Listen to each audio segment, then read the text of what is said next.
Hello বন্ধুরা, আশা করি সবাই ভালো আছো। রেলওয়ে টেকনিশিয়ান গ্রেড 3 পরীক্ষা, যেটা অ্যান্সার কি তোমার আগামী 6 তারিখে বেরিয়েছে। আমরা এই ভিডিওতে দেখব তোমার যে আনুমানিক কাট অফ কত যেতে পারে। এই ডাটাতে প্রায় 1 লাখ পরীক্ষার্থীর কাছে আমরা ডাটা নিয়েছি আমাদের এটা, যেহেতু এখানে আইটিআই, ট্রেড এবং পিসিএম এদের কাট অফ কত যেতে পারে।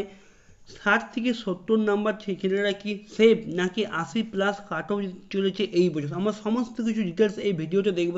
ভিডিওটি তোমার শেষ পর্যন্ত অবশ্যই দেখো। তোমার অ্যান্সার কি আসার পর অফিসিয়ালভাবে কি হয়েছে, এটা র্যাঙ্ক অনুযায়ী একটা থার্ড পার্টি সাইট, যেখানে তোমার কি হয়েছে সমস্ত ক্যান্ডিডেটের অরিজিনাল অ্যান্সার কি ডাটা নিয়ে এই লিস্টটি বানিয়ে, যেখানে প্রায় 1 লাখ ক্যান্ডিডেটের ডাটা তুমি দেখতে পাচ্ছ। এখানে দেখো শিফট ওয়াইজ মার্কস দেওয়া আছে। তুমি দেখো টোটাল তোমাদের কত শিফটে পরীক্ষা হয়েছিল, তুমি দেখতে পাবে টোটাল 23টি শিফটে তোমার পরীক্ষা হয়। যদি শিফট ওয়াইজ আমরা দেখি, দেখো এভাবে তোমার এভারেজ মার্কস দেওয়া যায়। যেটি তোমার হার্ড বেসিক ছিল সেটাকে টপে রাখা হয়েছে, এবং যেটি একটু হালকা সহজ ছিল সেটাতে নিচে রাখা হয়েছে। তুমি প্রথমে দেখো 29 তারিখ সেকেন্ড শিফট, দেখতে পাচ্ছি এভারেজ মার্কস দেখাচ্ছে 52.97, প্রায় 4000 ক্যান্ডিডেটের ডেটা আছে। তো নেক্সট 23 তারিখের ফার্স্ট শিফট 53 নম্বরের কাছাকাছি আছে এভারেজ মার্কস। 23 তারিখ থার্ড শিফট, প্রায় এটাও 53.91। 26 তারিখ থার্ড শিফট 53.94 আছে। 27 তারিখ ফার্স্ট শিফট 54.22। দেখো এই যে এভারেজ মার্কস দেওয়া আছে না, এগুলো যেই শিফট যত হার সেই শিফটে এভারেজ মার্কস তত কম, এইভাবেই তোমার লিস্টটি বানানো হয়েছে। নেক্সট দেখো 27 তারিখের সেকেন্ড শিফট প্রায় 54.43 আছে। 30 তারিখ তোমার সেকেন্ড শিফট 54.86। 24 তারিখ সেকেন্ড শিফট 54.90। 26 তারিখ সেকেন্ড শিফট 54.92। 27 তারিখ থার্ড শিফট 55.47। 20 তারিখ তোমার সেকেন্ড শিফট 55.70।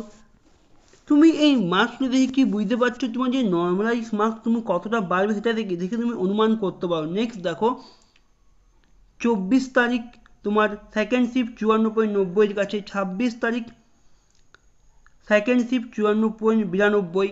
27 তারিখ থার্ড শিফট 55.47।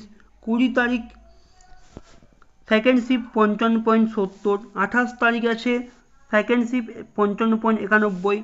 30 তারিখ ফার্স্ট শিফট 56.16।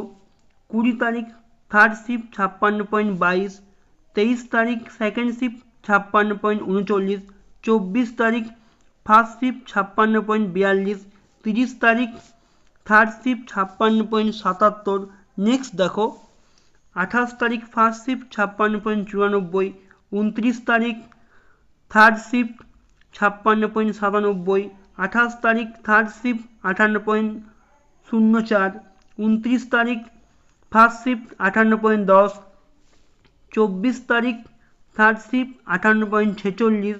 26 তারিখ ফার্স্ট শিফট 59.34। এই ডেটা অনুযায়ী তুমি দেখো, দেখো যে 26 তারিখের যে ফার্স্ট শিফট ছিল, দেখো এভারেজ মার্কস আসছে প্রায় 60-এর কাছাকাছি।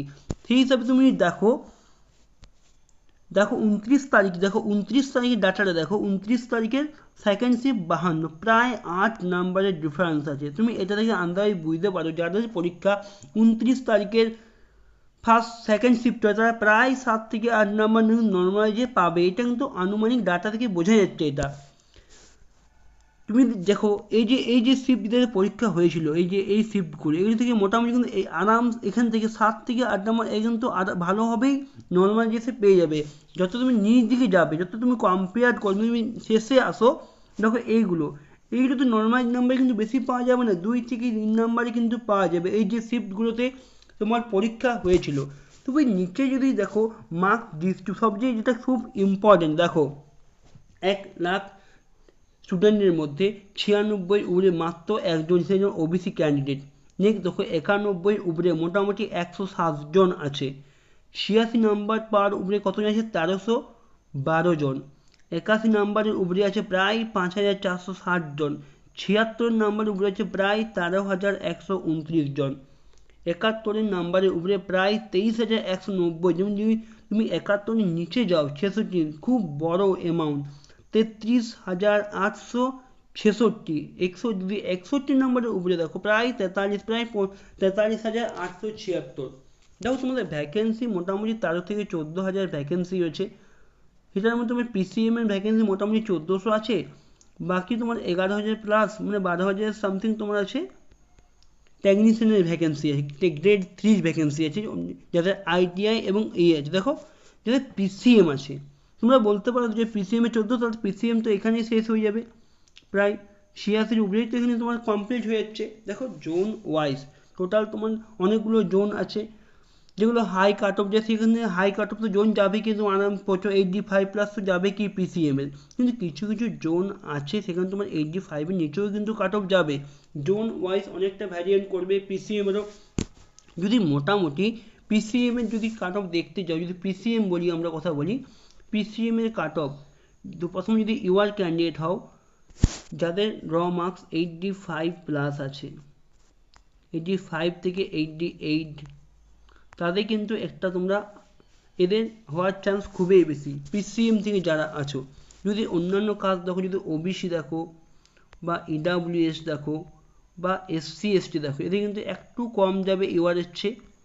ওবিসি বলতে গেলে তোমার 80+ অবশ্যই থাকতে হবে, ইডাব্লিউএসের ক্ষেত্রে তোমারও প্রায় 78 থেকে 80 উপরে অবশ্যই থাকতে হবে, এবং এসসি এসটি ক্যান্ডিডেটদের 75 থেকে 80 নাম্বার থাকতেই হবে যেটা পিসিএম থেকে সিট নিতে গেলে।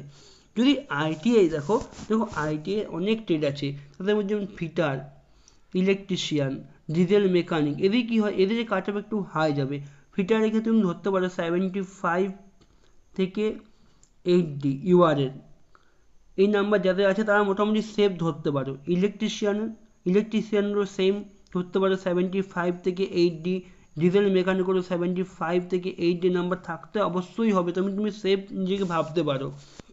যদি অন্যান্য ট্রেড যেগুলো কম যায়, যেমন হচ্ছে টার্নার, ওয়েল্ডিং, এদের কী হয়, এদের কিন্তু 68 থেকে যাদের 75 আছে তাদের কিন্তু একটা মোটামুটি ধরতে পারো তুমি সেফ আছো, কারণ ওয়েল্ডার, টার্নার এদের কাট অফ কম যায়।